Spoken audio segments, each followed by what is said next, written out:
This is the Montana Outdoor Podcast, brought to you in part by Rocky Mountain Truck and Trailer in Missoula, home of Boss Snowplows, CM Truck Beds, and Diamond Sea Trailers. Just go to rmtte.com for more information.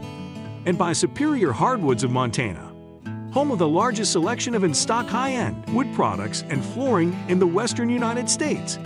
Let them guide you through the woods at superior-hardwoods.com. Now, get ready for more fascinating topics and the most interesting people you will ever find in Montana's great outdoors. We offer new podcasts most every Saturday. You can get a link to these podcasts by going to our website, montanooutdoor.com, or by going to our Facebook page, or just send an email to Downrigger at montanooutdoor.com and say send a link to my email. It's that simple. Now let's head out with your host, Downrigger Dale, and see what's going on in Montana's great outdoors. Thank you very much, Manny. And as Manny just said, I am Downrigger Dale with the Montana Outdoor Podcast, continuing our series as we go along here. This has been a lot of fun. What we've been doing, if those of you have been listening on a regular basis, you've probably figured it out. This is a series about all the different FWP regions around the state of Montana. What we want to do is give you guys a really good picture of what the hunting's like all around the state of Montana. We've been able to kind of take a deep dive into each region, find out what's going on there, get you some really good information. Now, speaking of information, I always like to remind you in the podcast description, which when you came to this podcast, whether you came through Apple Podcasts or Spotify or any of those, there's a podcast description. You can read about it. Just kind of tells you a little bit about what the podcast is about. As you go down further into that, you're going to see in bold letters it says links. And those links are really helpful because it gives you even more information. You can either scroll down there now as you're listening and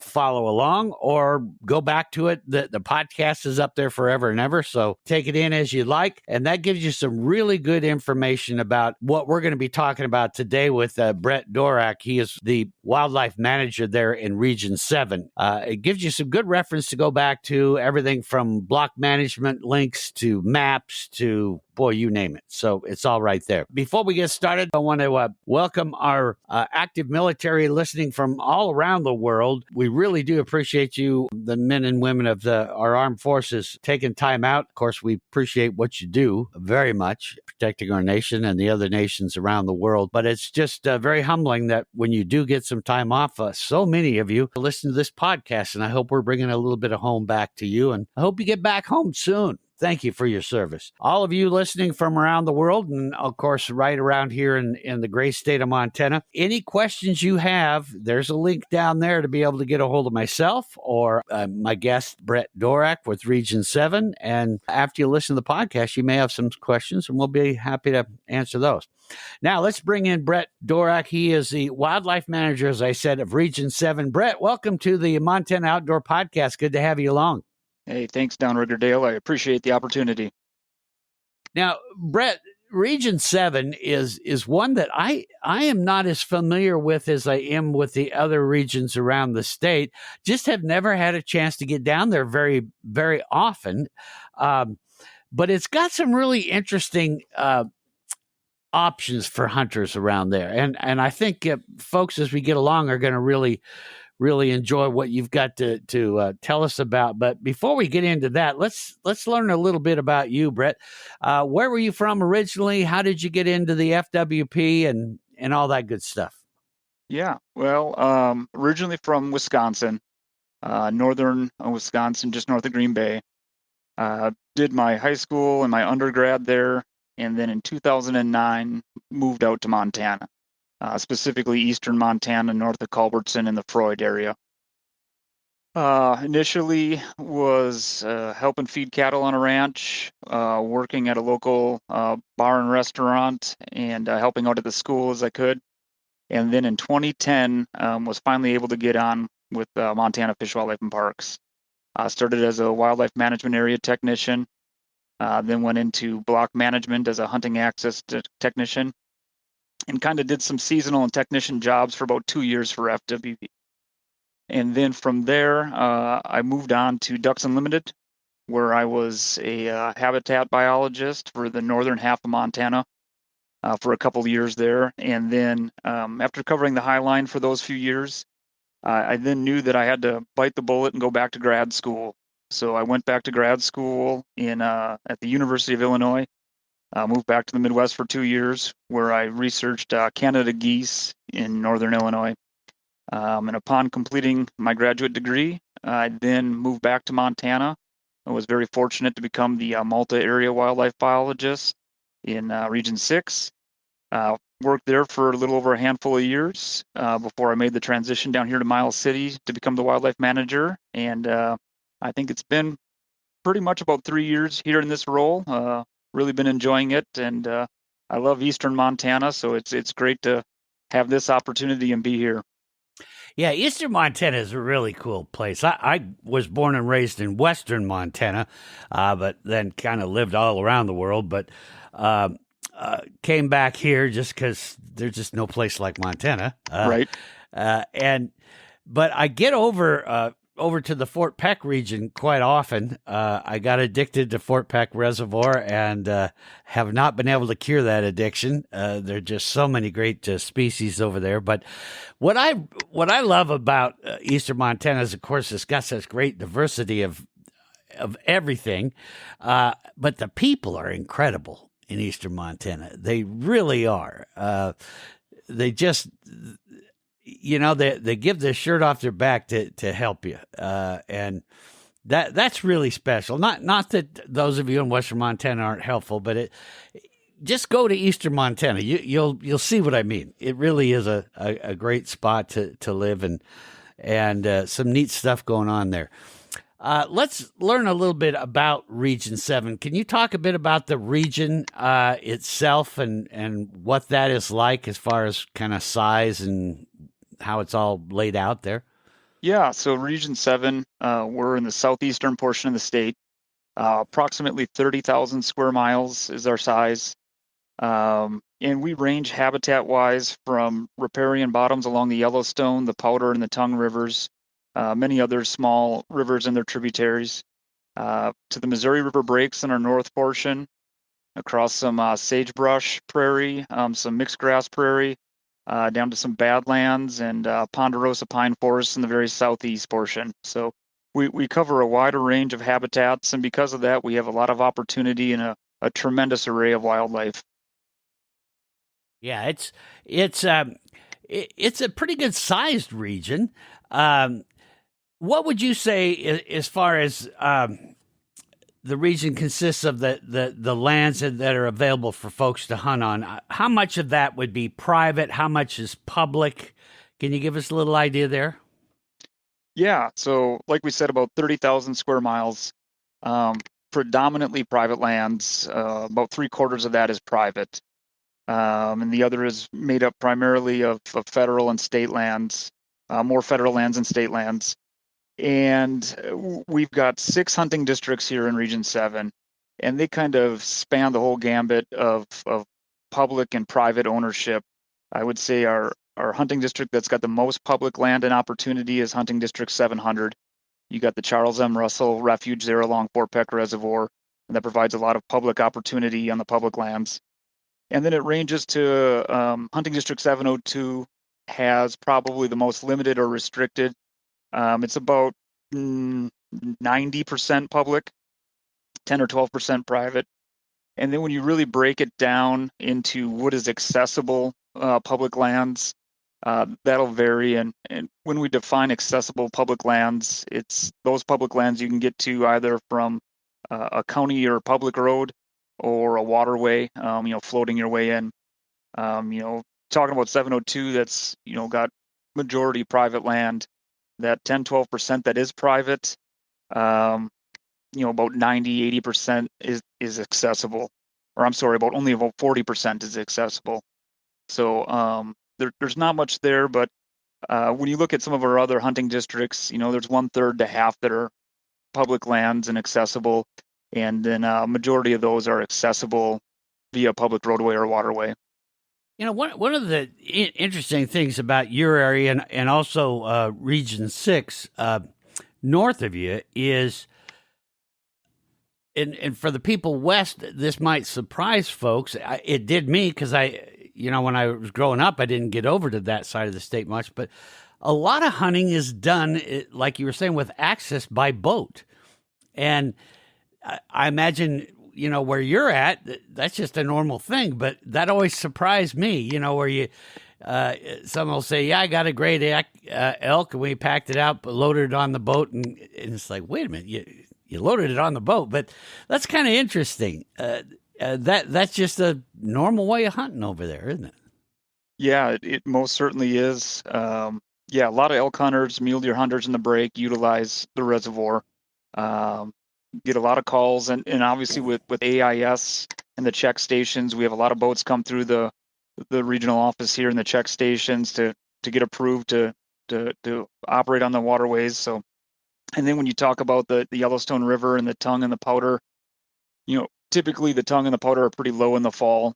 But along the Yellowstone, a lot of people using jet boats to hunt the public lands, the islands, and everything like that. So we see some nice wildlife come through the check stations, stacked in a boat. It's pretty interesting to see. Yeah, it is. As far as the region goes for the hunting opportunities, what would you say Region 7 is more noted for? Is it more big game, or is it trend more to birds? What would you say is the more popular side of Region 7? Yeah, historically, I'd say it'd be more big game, primarily mule deer and then pronghorn or antelope, as a lot of people call them. But here recently, in the past couple of years, we've seen a big increase in our upland game bird hunters. I think from about 2022 to last year, the 2023 season, we saw about a 40% increase in hunter effort for upland game birds. So that's becoming quite popular. It does align well because we've had some incredible bird years. So we're kind of seeing a shift there, and it's drawing a lot of people, both upland and big game hunters. Yeah, when I was talking with the folks over there in Region 6, and I got several emails from people as well that they were saying the upland game bird hunting there has really been great this year. Same thing over in Region 7? Yeah, so far into this fall, a lot of people have been finding birds and having success for sharp-tailed grouse, huns, and you just name it. They're getting out there and finding good numbers. The habitat for upland game birds right now is really good. We've had a couple of years of grasshoppers that have impacted some of the vegetation out there, but that's a great food source for the broods and the young chicks as they grow. And we've had mild winters the past couple winters, so there's a fair amount of birds out there, and people are having fun. I mean, if you've got a good dog or a young dog and you're looking to get on some contacts, it's a good time to be here. Yeah, and we'll get into birds a little bit later too. What about elk hunting for Region 7? I guess, some people may think, well, wait a minute, way over there, is there much elk hunting? Talk a bit about your elk populations and what it's like hunting for elk in Region 7. Yeah, I think I'll try to go in chronological order of our hunting districts. We'll start with 700 up in the breaks. It's been a draw area for quite some time, a couple decades now, and our most recent survey was completed last winter. The biologist observed just over 1,600 elk. That falls right within our quota range of our elk management plan. We provide 800 archery permits over here, and about 250 general season permits in hunting district 700. It's quite a coveted area. A lot of people enjoy coming up there. Like a lot of places, it's getting tougher to draw, but good elk hunting up there. Yeah, so you talk about like districts. I was looking at some of the numbers, which, by the way, the FWP put out a really good report on the kind of the big game hunting forecast for this year, and I've got a link in the podcast description, so you can click on that and see that for Region 700. But I was noticing, like, with the district 702, 704, 705, are those better than others, or what would you say are the hot districts if someone wanted to chase elk around up there? Yeah, so 700, like we just talked, is a hot district, but then 702, 704, 705, those are lumped together with the same licenses. They are a pretty coveted area, and there's some good elk that come from there. Like we talked about a little bit earlier, in 702, access is a little bit more restricted, but we do have some National Forest Service property in 704 and 705, as much a lot of BLM and DNRC. But here in the past couple of years, we've observed just about 4,500 elk in 702, 704, 705. I know that doesn't sound like a lot when you talk about Western Montana elk, but it's a pretty strong population here, and what we've observed over the past couple of years surveying is it's growing tremendously. They're expanding their footprint, and they're getting into areas where they haven't been in a long time. Why do you suppose that is? Just they good weather? They slowly trickled their way in, and really started growing. When you talk with the locals of when they first saw elk in that area, late 80s, early 90s, and with most populations, it takes a bit before they get a stronghold, but they've really expanded. Elk are what we consider a generalist species, and they can consume grass, woody browse, forbs, whereas when we look at a mule deer, they're a concentrate selector. Very little grass in their annual diet, a lot more forbs and woody browse. So the elk have been able to use the landscape, the land ownership, the access differences, and the habitats down there, and really start to grow and expand. Well, good. So, yeah, if you're lucky enough to draw in that area, that could be some fun. Now, you mentioned mule deer earlier. How's your mule deer population looking for Region 7? Would you say that's probably one of the better mule deer regions in the whole state? I don't want to step on anybody's toes, but when it comes to habitat, Region 7 really has what mule deer need throughout the entire year. We are down. 3 years of really bad drought and grasshoppers has impacted habitat quality and quantity here.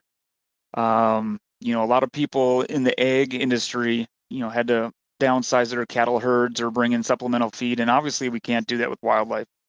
But so we saw a decrease in our mule deer numbers starting in about 2020, after those drought conditions really started to impact. Since then, we've reduced our antlerless or B license opportunity by about 91% in response to that. And I would say on an average year when things are good, Region 7 produces about 1/3 of the Montana's mule deer population. Wow, 1/3. Okay, so yeah, that's a big number. And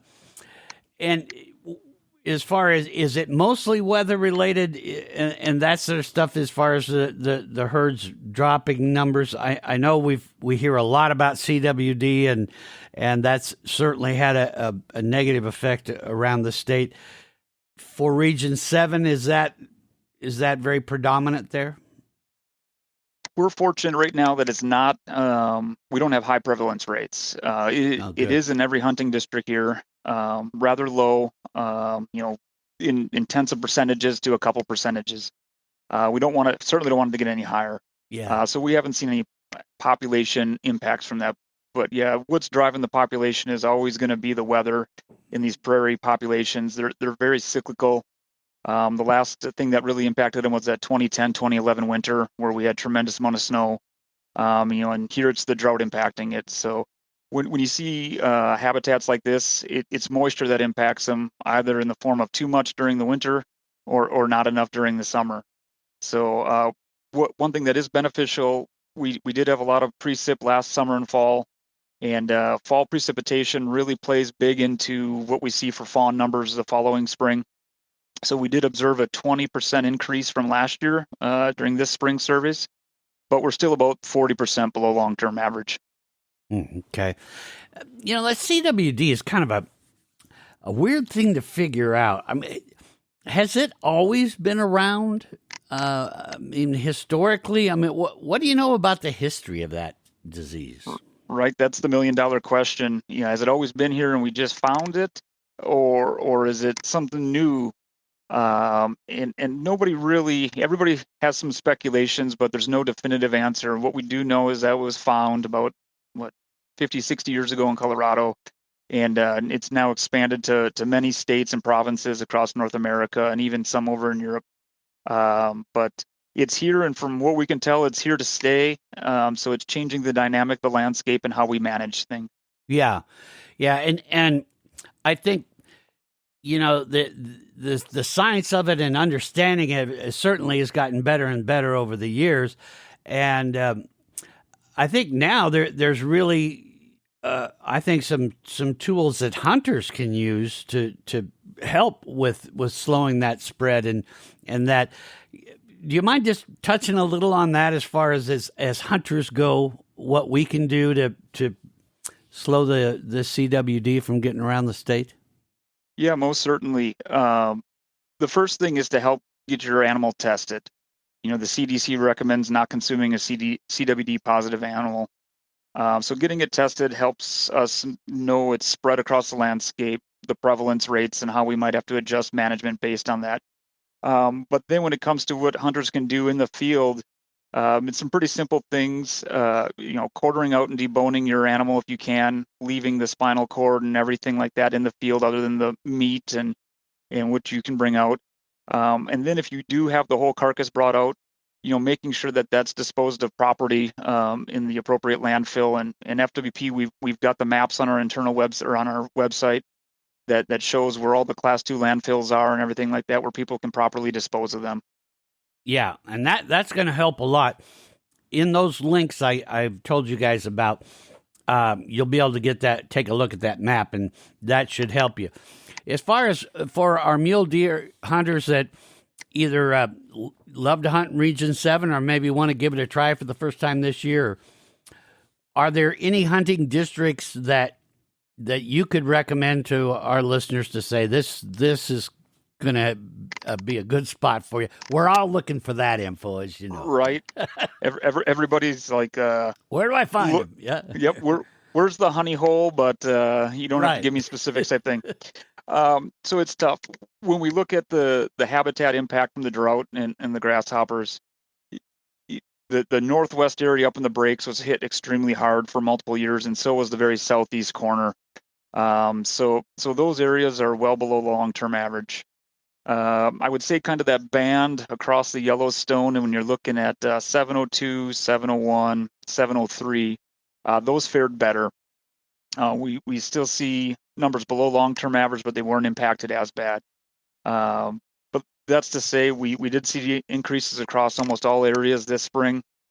It's going to take time, because when you think about the age pyramid, with the base being the fawns, that's always the biggest. And then, just through natural mortality and hunter harvest, it gets smaller as you go to the top of the pyramid. With those 3 years of drought, we have a truncated base. So that's going to make its way up through the pyramid, and we're going to see those impacts for years to come.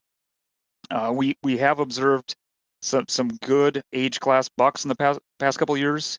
Looking at tooth data from 2020 to 2022, about 40% of the bucks that were harvested here in the region were 4.5 years of age or older. In 2019, it was about, I want to say, in the mid-teens to almost 20%. And that's when we were above long-term average. And that makes sense, because there's a lot more 2- and 3-year-olds on the landscape. And then as we've transitioned and had a slower or reduced recruitment rate over time, that truncated piece is making its through. So we kind of anticipated it, and when we got the tooth data this year for the 2023 hunting season, it was about 60% of our deer were 4.5 or older. So not as many younger, not as many younger bucks in the landscape. So that was predominantly older age class bucks that were harvested. Mm-hmm. What's the buck to doe ratio looking like for Region 7? Yeah, so across the region, we've got 16 deer trend areas that we survey, and we take those as all individual samples. And when you average it out, it's about 30 bucks per 100 does. So still a strong buck to doe ratio. Yeah. Yeah, very nice. So yeah, it's going to take us some time. I mean, we're still an area that you can come hunt mule deer if you come with the right perspective that they're not going to be behind every sagebrush. You'll have a good time. Managing the expectations, as they say. Right. All right, Brett, we're going to take a quick break. And when we come back, want to talk about some whitetail and learn about those. And then, of course, we'll get into the antelope, or pronghorn, as the more appropriate name is.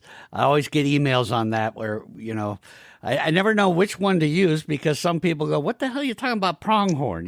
It's antelope in Montana. But anyway, we'll get into that and a lot more right after this.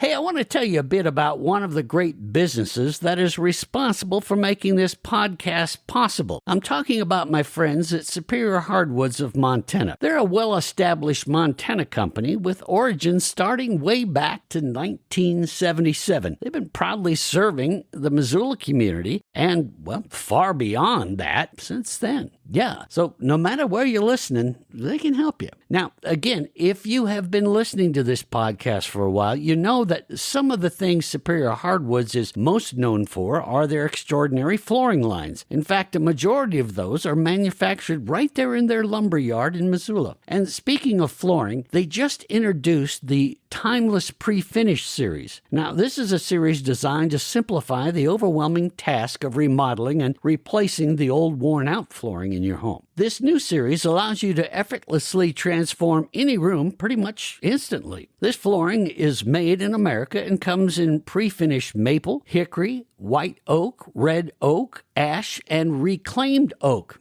It's just beautiful. It has a superior quality sealer and matte finish to it. Now, this totals 6 coats of durable protection on the floor. But along with all their different flooring lines and their acres of reclaimed beams and lumber, they also offer fantastic products to complete your remodel. Thousands of feet of alder molding and hundreds of square feet of stunning antique paneling. Just beautiful stuff. That's going to make your home feel special to you and your family and friends every time they come see you. It's kind of amazing when you think about it, but when you work with the folks at Superior Hardwoods of Montana, you'll be able to create a look for your home that says who you really are to all who stop by. I guess what I'm trying to say is it completes your remodel project to the point that your house just doesn't have a new look or updated look to it. No, it becomes much more than that. Not just a house you live in, but it is now uniquely your home. And it'll feel that way, not just because the project is completed. No, it will feel that way every time you and your family and friends walk through the door. That, my friends, is the difference that Superior Hardwoods of Montana makes. Stop by their showroom in Missoula, Montana today if you can, or give them a call at 406-251-2272, or just visit their website. It's a great way to get to know them at superior-hardwoods.com. That's superior-hardwoods.com, and let them guide you through the woods. We are back here on the Montana Outdoor Podcast. My guest is Brett Dorak. He is the wildlife manager for Region 7. Been talking about all the different hunting opportunities in Region 7. Let's talk about whitetail. What does that look like for Region 7? Yeah, if you don't mind, I want to take 1 second to back up. I forgot to mention something about mule deer. Sure, yeah. That ahead. maybe some of the public aren't aware of if they haven't picked up the regulations and read them.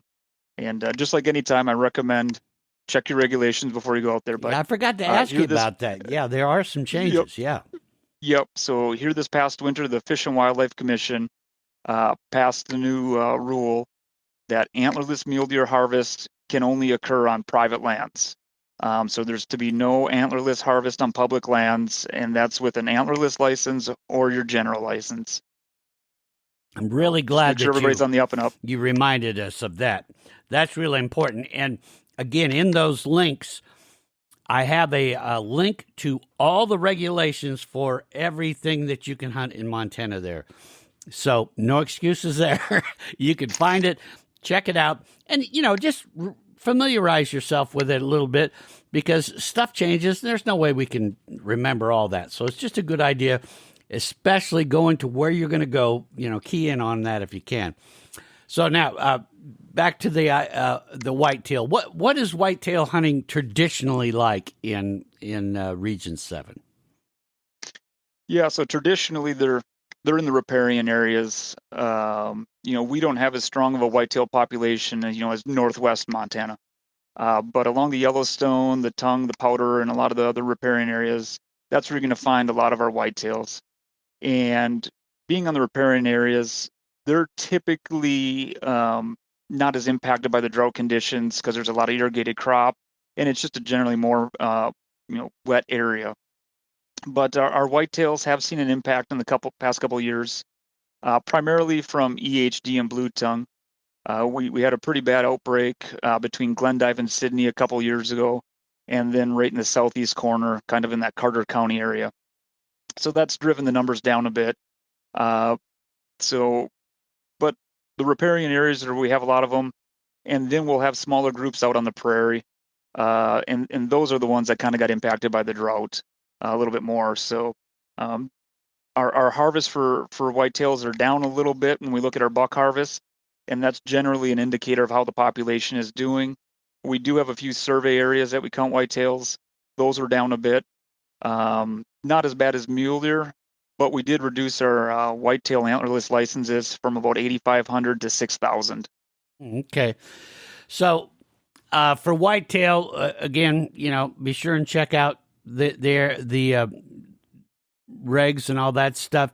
Where would you send us if I showed up there and said, okay, I've never hunted in Region 7 ever, but while I'm here, I might as well see if I can find some whitetail.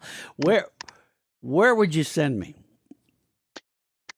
Yeah, so like I was talking about earlier, anywhere along the Yellowstone, we do have some block management areas along there. We do have some wildlife management areas, and there are some other public lands.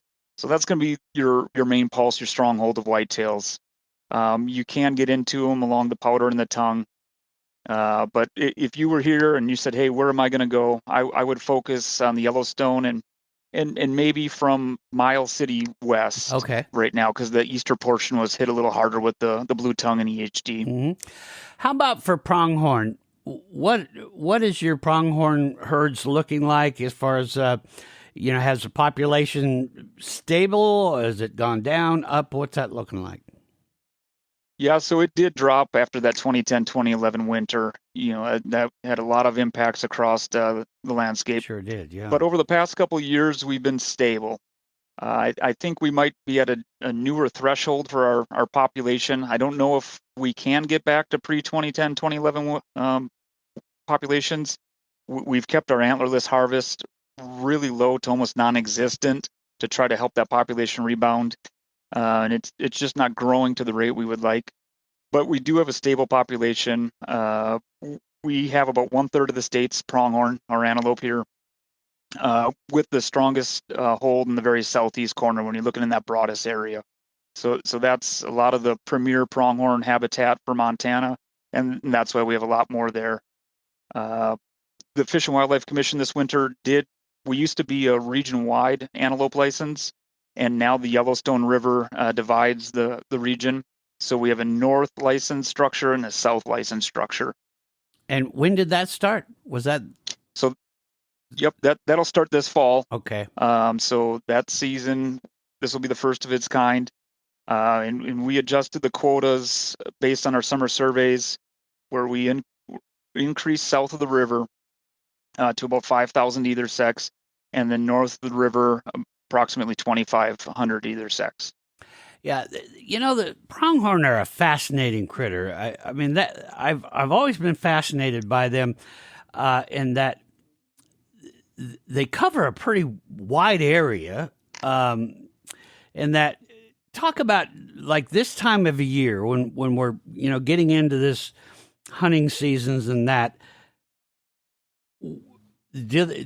How do they migrate? What in Region 7? Where do they go to, and what times of the year do they go here and there?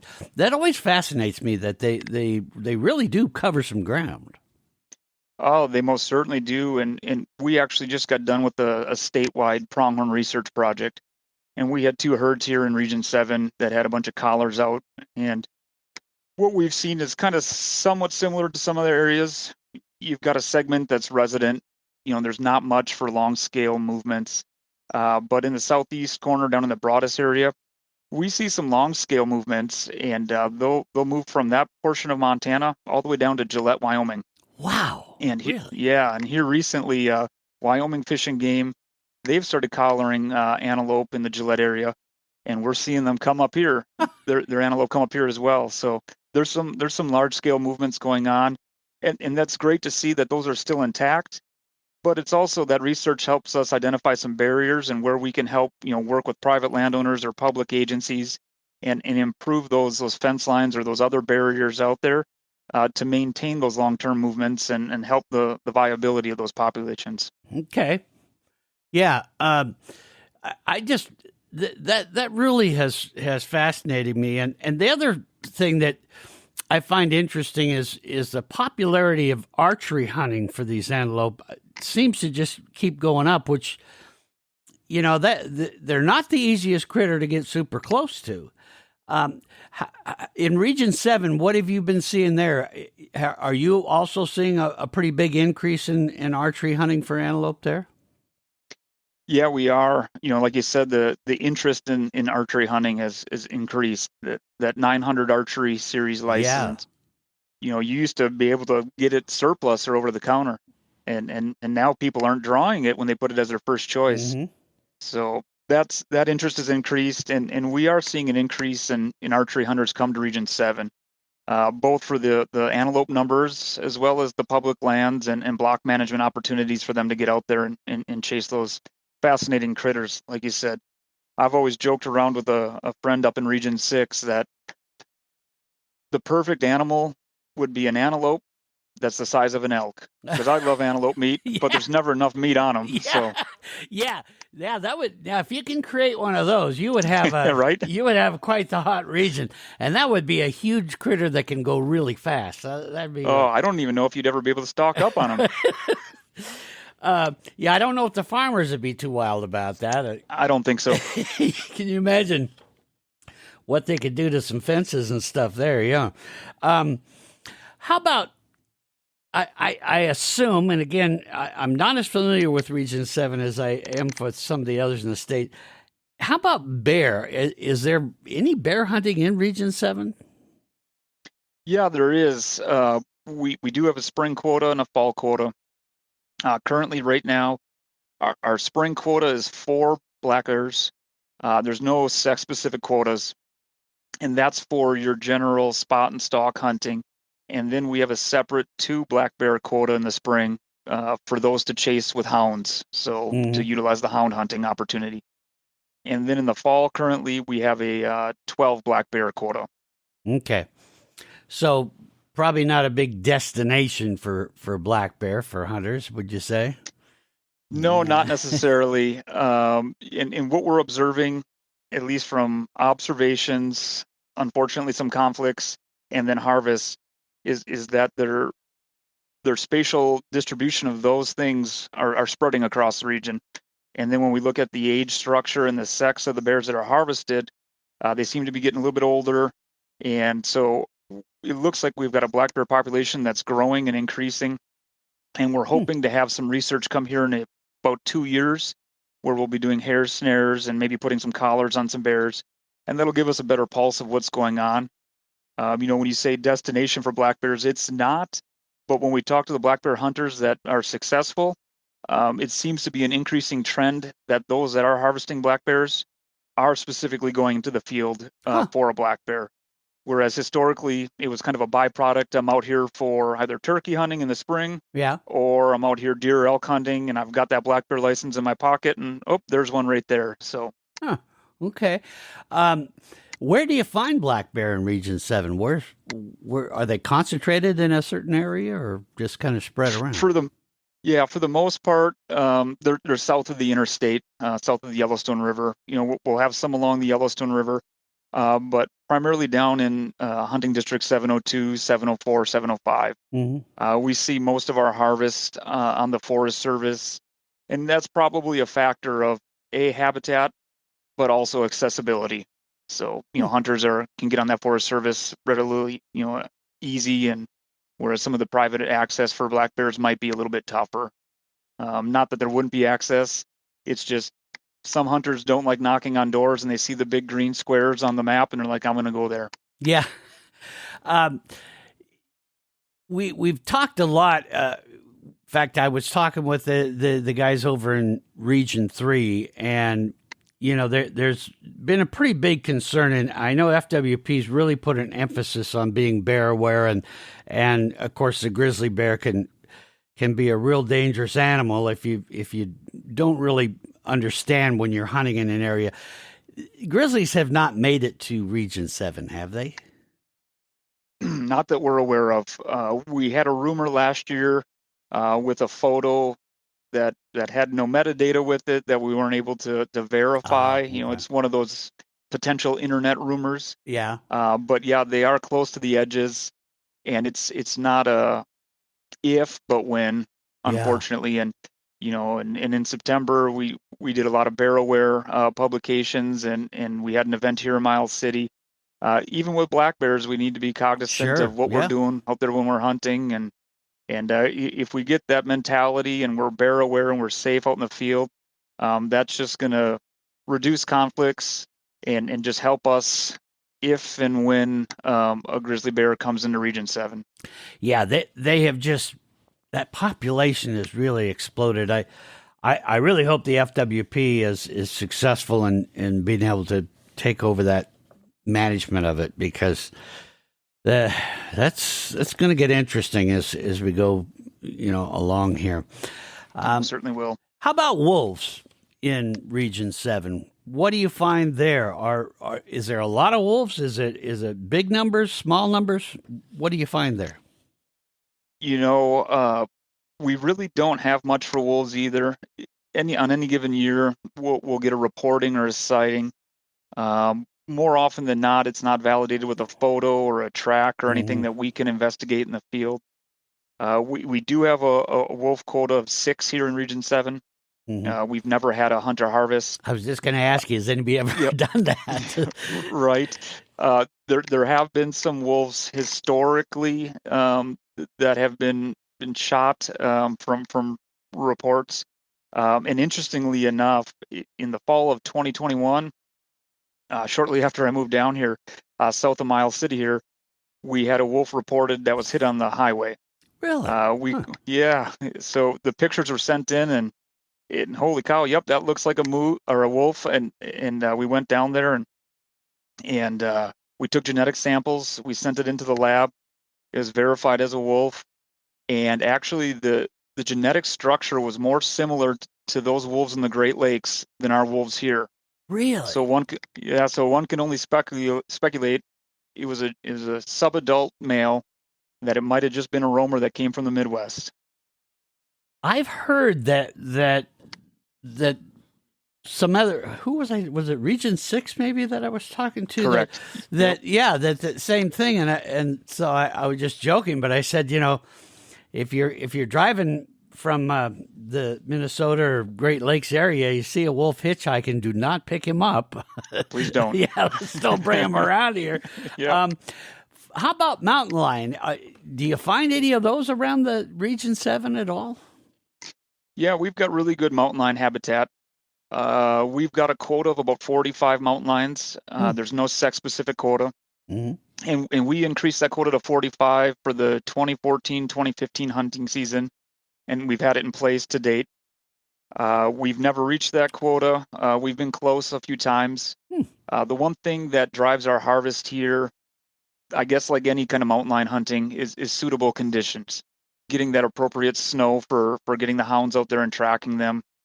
And most of our harvest, kind of like the black bears, is down in that 704, 705 area where you got the Forest Service and those areas. So, what do the mountain lions typically take down there? What is their main food source?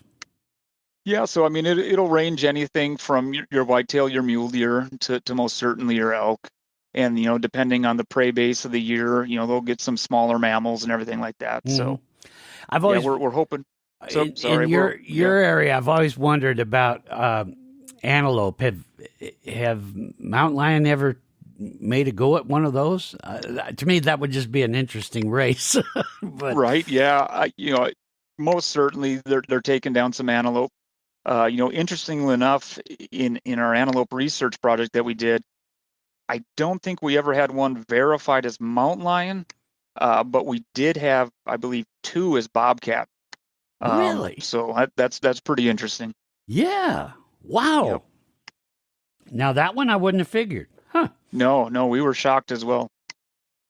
Would that be one bobcat that just targets an antelope and says, well, that's got to be Yep. fascinating. Yeah, I mean, I've always seen the trail camera photos and videos of, bobcats taking down whitetails. They are quite a predator as well. So Yeah, if you get some dense sage and they can sneak up on the pronghorn, most certainly. I'll be danged.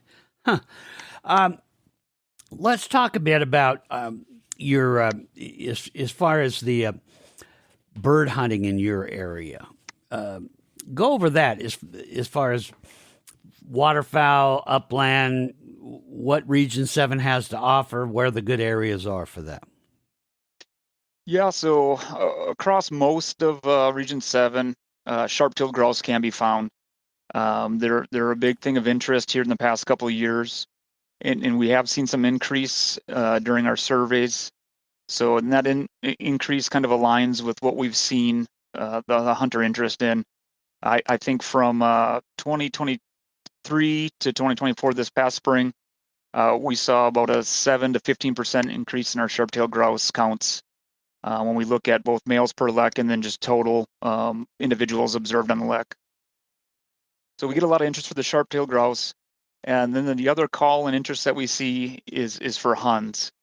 And huns are kind of your purest definition of a boomer bust cycle. And they've been pretty good the past couple of years.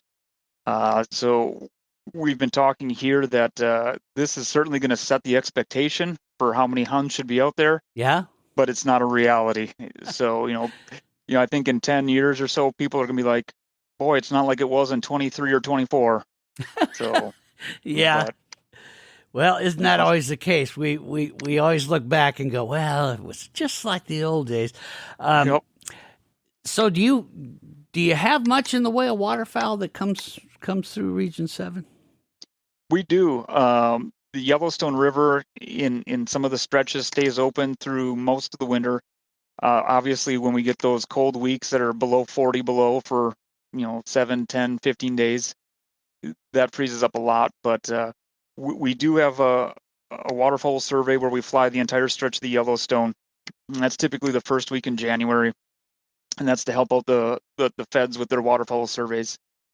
And here in the most recent one, we counted over 100,000 Canada geese, and I want to say around 30 to 40,000 mallards.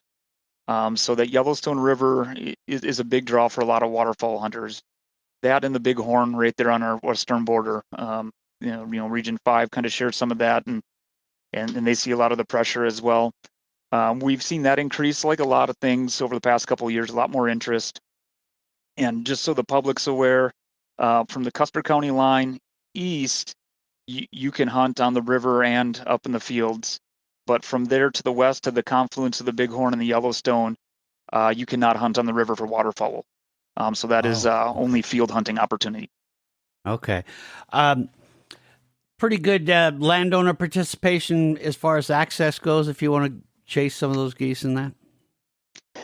Yeah, we've got some good block management areas that are near the Yellowstone River, or at least in close enough proximity that the geese and ducks do fly to there to forage throughout the day.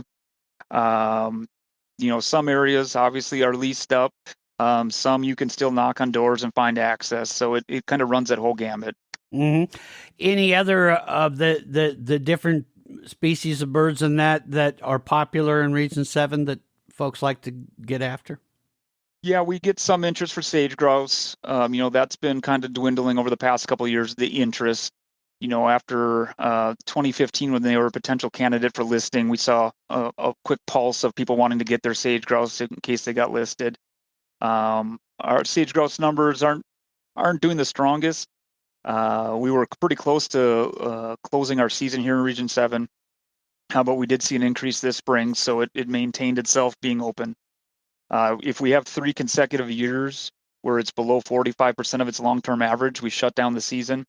And we had 2 of them going, but with the rebound we saw this spring, that maintained it to stay open. We do get a lot of pheasant hunting interest here in the Region 7. Those numbers from our crow counts this spring are up again. So pheasant numbers across the region appear to be very strong and good. In fact, I'm having people from the public saying, boy, I'm seeing pheasants where I don't think I should see pheasants. Yeah. So that's kind of a welcomed opportunity. Yeah. What would be the more popular places for pheasants that you find in Region 7? Yeah, that area between Glendive and Sydney is really popular for it. We're pretty strong numbers there, and then because that transitions right up into that area, Region 6, which is a really strong hold for pheasants. So, yeah, it's got the appropriate mix of egg, riparian bottom, nice woody draws that really can hold and sustain pheasant numbers. Mm-hmm. How about hunting pressure in Region 7 for pheasants and that? I know, Region 6 sometimes has some issues with that. What do people experience when they come to Region 7 to get after pheasants and things like that? Is it pretty crowded or? It's starting to get more crowded. Like I think I said a little bit earlier, our upland game bird hunter day and effort increased from 2022 to 2023 by about 40%. And that aligns when you look at the pheasant numbers of hunter effort there. So we are seeing more interest. That's not to say that you still can't get out there and get a place to yourself. Yeah. But if you come over there with the expectations that you might see another rig or you might run into another hunter, that's more often than not what's going to happen. Yeah, we've been spoiled in Montana for a long time, and I think that's going to just be something we're all going to get used to. One of the things that got brought up, we're going to take a quick break here, but when we come back, I just want to explore this just a little bit.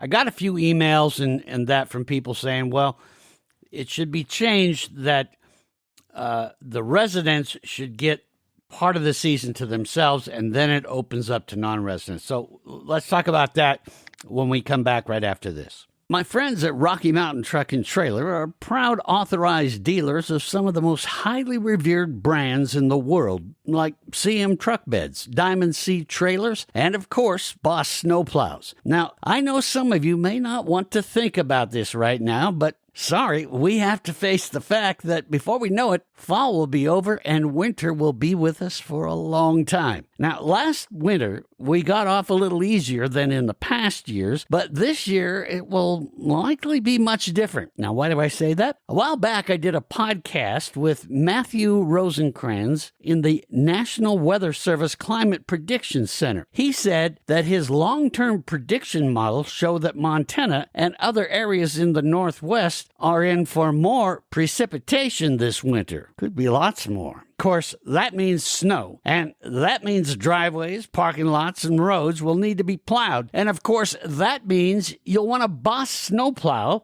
to get the job done quickly and perfectly every time it snows. And that, my friends, can only mean one thing. You need to talk to Rocky Mountain Truck and Trailer right now about a Boss snowplow for your truck, tractor, ATV, or UTV, or whatever you're going to put it on. You need to do this now before they run out of them. You'll be prepared for what is coming because not only will you have the best snowplow in the world that is perfectly designed for what you want to put it on, but the folks at Rocky Mountain Truck and Trailer will install it for you so it works the first time and every time. Now, this is the time, my friends, to be ready this winter with the best. A Boss snowplow from Rocky Mountain Truck and Trailer. Now, if you're in the area, you can just stop by at 5680 Expressway in Missoula, Montana, or you can just go see them at rmtte.com.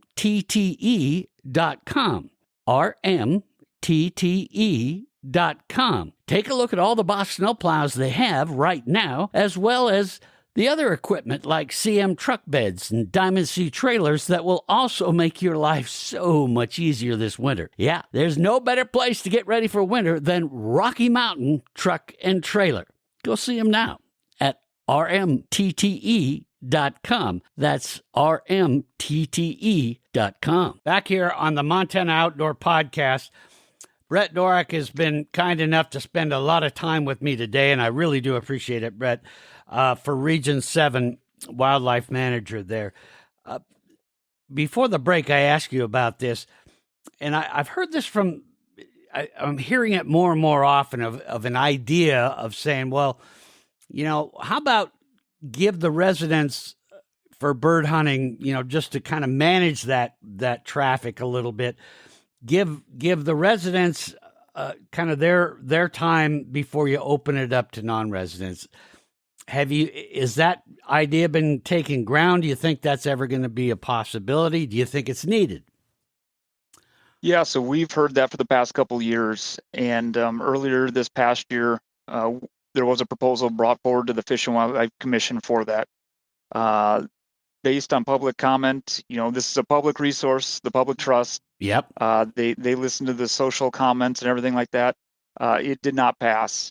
I wouldn't doubt if we don't see something about it again and reoccurring, because yeah, that is a strong sentiment, at least here in eastern Montana.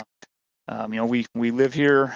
You know, there's that sentiment of we should take priority and maybe have something like some of the other western states do, where there's a week or what have you, where it's resident only before non-residents can come in.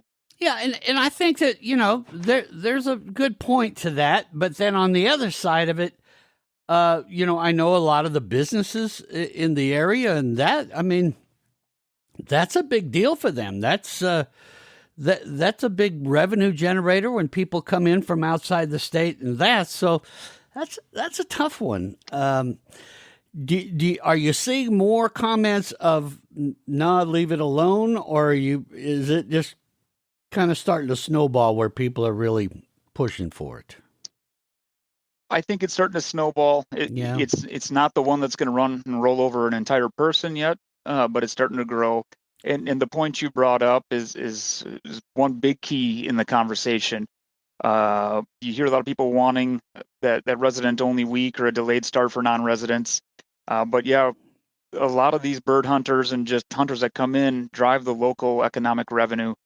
You know, I've heard of some smaller towns that you have to basically get a motel or a hotel room a year out. Yeah. Like don't expect to roll in and just find something that weekend when you come in. So there's that. You know, there are a lot of outfitters that operate that, you know, have a lot of non-resident clients that come in. So yeah, there's a lot of pieces to this conversation. Mm-hmm. Is there some areas for you know, whether it's going after pheasants or any of that, where maybe people don't think about that? Maybe you'd like to see them maybe try to branch out and spread that pressure out a little bit? Are there some areas we're just missing in Region 7 that we should try? You know, I think if you branch out, a lot of people hit the very eastern side of the region, you know, from Miles City east. There's a lot of good opportunity for Miles City west. You know, everybody wants to get a diverse or a game bag full of different species. Mm-hmm. So, you know, whether it's sharptails, huns, and pheasants, that can be done east and west. So yeah, you know, we've kind of been saying, you know, you can branch out, at least right now with our upland game bird numbers being very strong, and you can find opportunity and fill the back of your vest almost anywhere. Okay. What about check stations? How many check stations do you have? Where are they located? And most importantly, what kind of information are you hoping to gain from the check station? Yeah, so we run check stations on the opener of antelope season, the opener of general, the close of antelope, and the close of the general season. And those locations vary, but we run check stations at Mosby, Hysham, Glendive, Ashland, and then Broadus. And if you do come through one of those check stations, obviously we take measurements of the animals that you harvested. We get an age estimate, measure the horn sheath on an antelope, measure the antlers on deer or elk. And we're also asking, you know, what kind of land ownership you harvested that animal on. You know, Did you enjoy your time? Do you consider it a successful hunt while you're out here? And then primarily when you're down in the Ashland check station, we get a lot of hunters that hunt the Forest Service. Some obviously have the elk permit, but we do see a lot of deer hunters. So we ask if you're on the Forest Service, if you've observed elk while you're out there. That helps us kind of gauge a perspective of what people are seeing out in the field. And then we also typically are able to take CWD samples as well. So with that, we ask for a little bit more precise location of where the animal was harvested, a square section location. And we also just check the license and the permit for harvested animals. I got an interesting email a while back, and I wasn't even sure how best to answer this, but this gentleman emailed me and said, how careful do I need to be on how I answer things when I come through those check stations? If I answer the wrong way, are they going to be changing rules and all that? And I just, it just kind of took me back, because the whole idea is with check stations is to try to improve the area so hunters can have better success and all that. So I want to lay that to rest. Talk a bit about that you're not out there trying to, do a trick question so you can change things. The whole idea is, how do we make it better, keep our game better and all that? Talk a little bit more about that. Yeah, these check stations we run are biological check stations. We're not out there trying to get you with the "I gotcha" question, rephrasing the question 2 or 3 different ways and waiting for a slip up. We are genuinely interested in how your hunt was, what your perception of everything was. We take notes on that. Like if somebody's hunting in location X and they had an issue, like they're not seeing a certain species or what have you, and then we have a few more hunters come through or in the general area and they say the same thing, that gives us something to look at it biologically to see if there's something occurring up there. No, we're more or less just generally interested in how it went for you, and then to record the age and sex of the species and kind of take some morphological measurements, some biological assessment, and just to see if that trend data is aligning with how things have been in the past, and if there might be some outlier or some condition that's going to have us look at something to change a license or a structure in the future based on something that's happening in the landscape. Yeah, the question that I get hit with quite a bit is do you realize that it's okay to wash your rig? We get going. Sometimes I've gotten teased a little bit about, wow, you need the address of where a car wash is? Can we help you with that? But no, I'm glad we touched on it, though, because the idea is, how do we make this better for all of us? So talk about public and private in Region 7. How are you guys doing as far as recruiting and getting more landowners to be part of block management? How successful has it been for you guys? Yeah, so we'll start off, like I said earlier, we're about 3/4 of our region is private land. So block management is one of the critical tools that we utilize to get some of that access.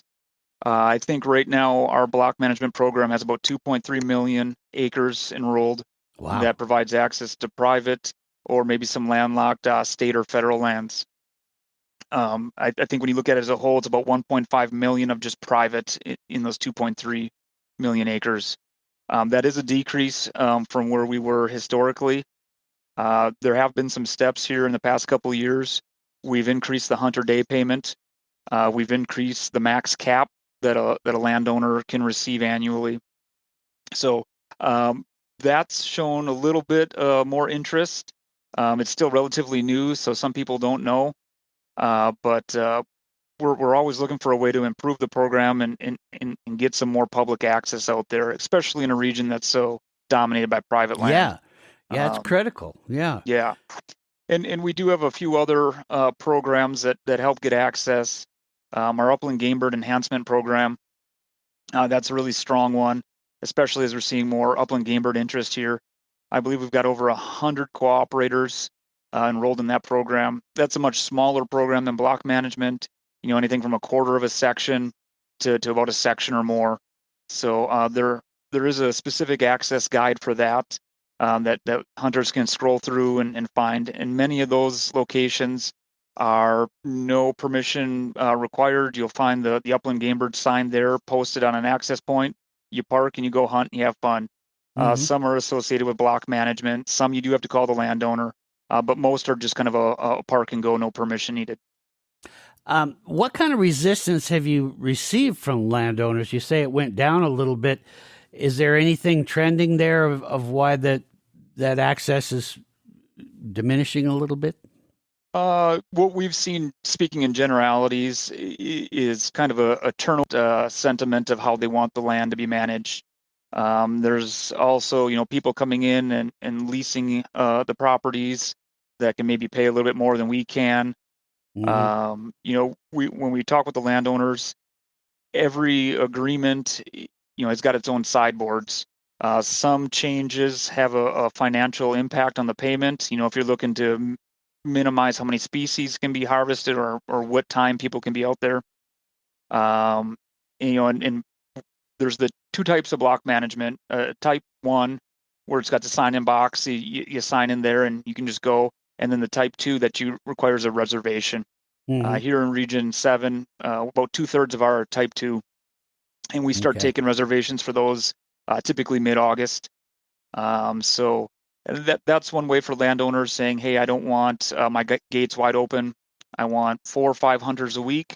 So we try to work the best we can to landowners to put the sideboards that they want on it that align with the program to the best of our ability.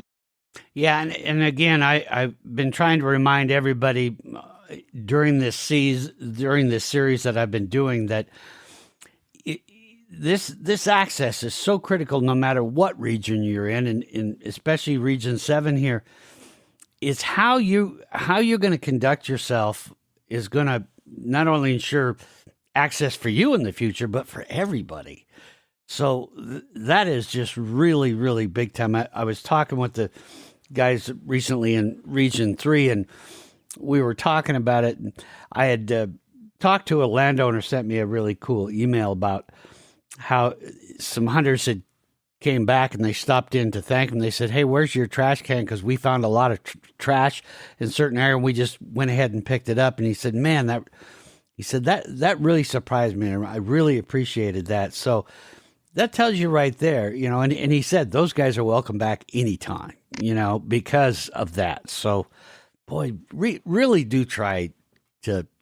I know sometimes it gets frustrating as a hunter, but it is their land, and if we all work together on this, I think we're going to see that open up. But we just got to be a little careful, otherwise it's going to get shut off. No, that's correct, and it's still surprising to me after all these years. Public will get confused that block management is public land, and we still shouldn't be treating public land disrespectful. No, not at all. Yeah. Right. But I mean, this is private land that somebody has chosen to open up access for. We always reiterate, leave gates the way you found them. Sometimes there'll be signs there that say close the gate or you can leave the gate open. Leave it like that. If you see an issue out there, maybe a broken fence or somebody else that's on block management that isn't adhering to the rule, please contact the landowner and FWP. Because that helps, because we're everybody out there making sure everybody's held accountable. So yeah, and like those hunters, if you find garbage, pick it up. Let's leave it cleaner than the way we found it. The standard pack it in, pack it out.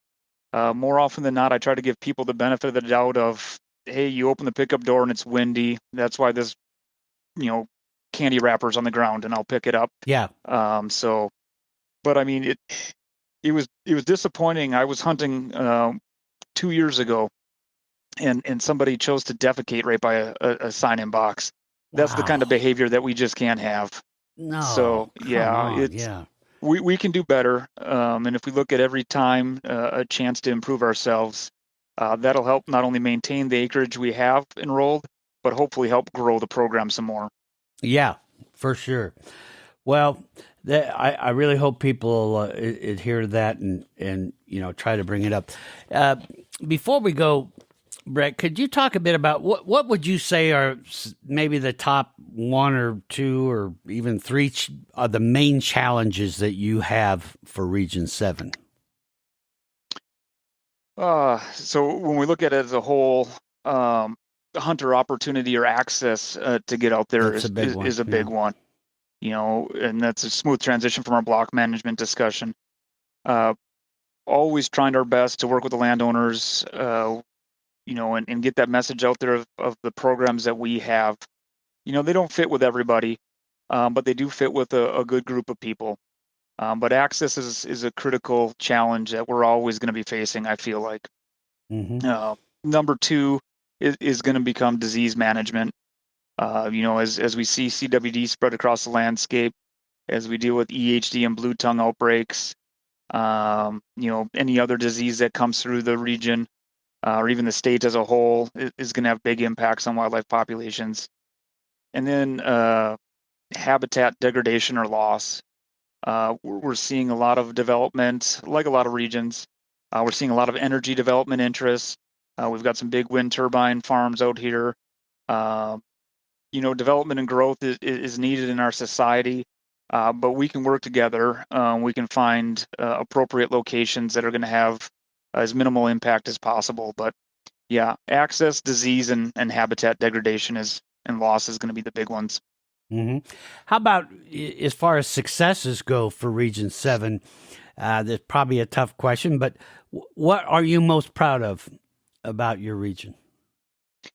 We do a tremendous job working with landowners. We've got over a dozen conservation easements that provide access in perpetuity and Wow, save that's and great. conserve that habitat. A lot of acreage enrolled in that. We've got some great landowners that we work with in those programs. The new habitat conservation lease program, at least this first round, we've got about 100,000 acres going through.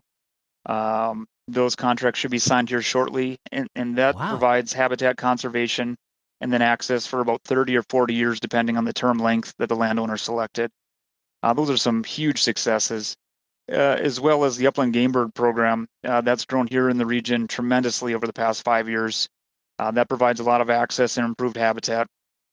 And then also looking scientifically, the two pronghorn areas that we've done research in, and then we've also done two on elk. That has grown our knowledge of the elk and antelope utilization of the landscape, survival rates, mortality rates, habitat selection, everything like that.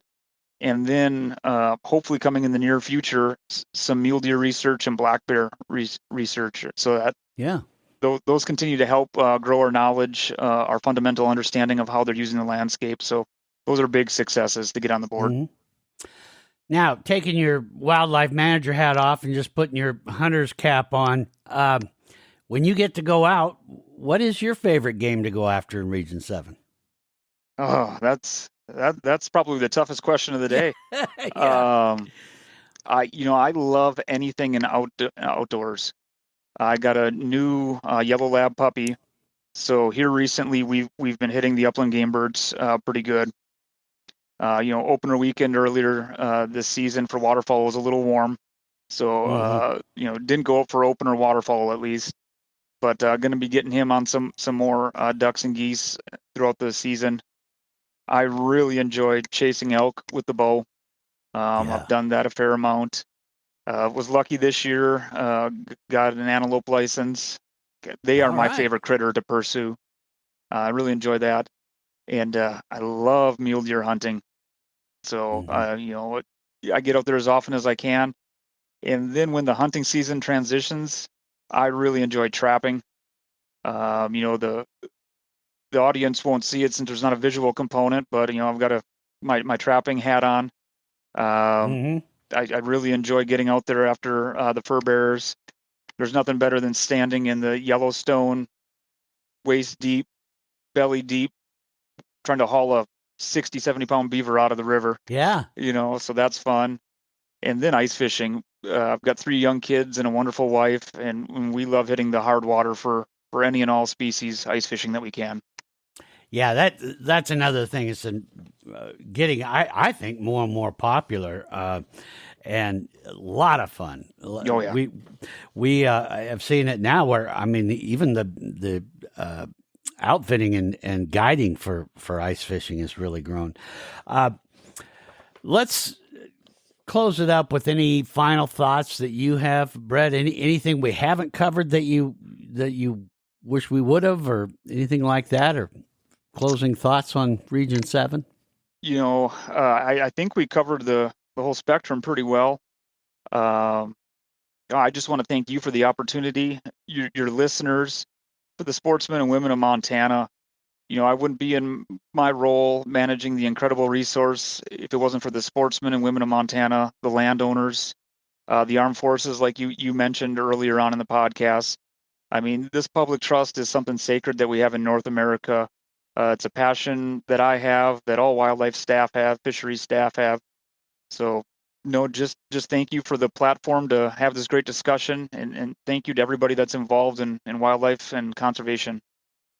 Well, I appreciate the opportunity too, and I hope to be able to have you on again, and maybe next time I can get out your way, and maybe we'll do a little podcast on the go and explore some of that too. So, hey, any podcast with some gun shots or some game on the tailgate is a much better podcast. There you go. Yeah. Maybe we'll even get into the video side one of these days. Hey, there we go. All right. Well, Brett, thank you so much for your time and for what you do. And please pass that on to everybody at the FWP there in Region 7. And let's talk again soon. All right. Sounds good. I appreciate it. Thank you, Downrigger. Yeah. So there you have it, folks. There is Region 7 for you. If you have any questions, I've got the link to Brett's email. Just click on that, and it'll open up your email browser, and boom, you can get a hold of him and ask him any questions. Pass on any that you got for me, and I'm more than happy to track down the answer for you. And let's keep it going.